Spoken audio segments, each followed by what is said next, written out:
ada, boleh dicek teman-teman media kepada seluruh kader apakah di dalam pencalonan ini ada yang dipungut. Kalau nanti ada yang memungut, laporkan kepada saya, itu saya batalkan. Dimakaikan jaket GPK oleh Sekjen GPK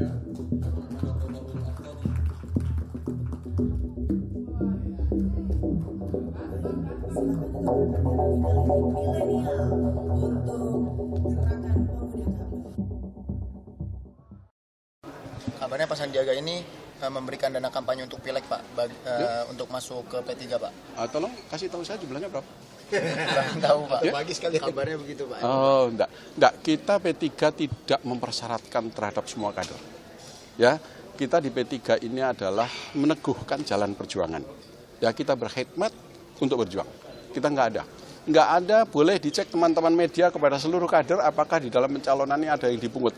Kalau nanti ada yang memungut, laporkan kepada saya, itu saya batalkan. Ya. Itu sudah pasti. Ya. Ya. Wah, kan dulu Bu Mega mengatakan ada 10 nama. Nah, di sana 10 itu termasuk saya juga ya. Gitu ya.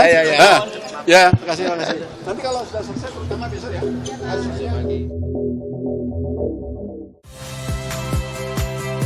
Saya, My Sister Tarigan. Saksikan program-program Kompas TV melalui siaran digital, pay TV, dan media streaming lainnya. Kompas TV, independen, terpercaya.